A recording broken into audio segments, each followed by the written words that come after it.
So the next command we'll take a look at under the modify is copy.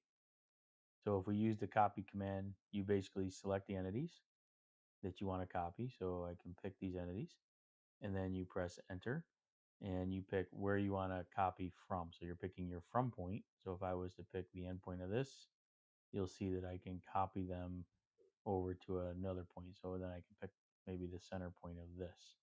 And you can see it's still letting me copy those same two objects. So I can hit escape to get out of the command.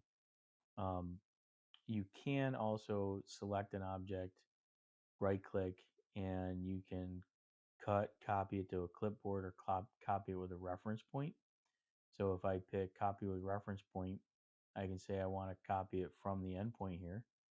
And let's it oh, so that copied it to the clipboard. So now when I right click and paste, you'll see that it's pasting it from that same point. So it's going to hold that distance from where I copied it from that reference point.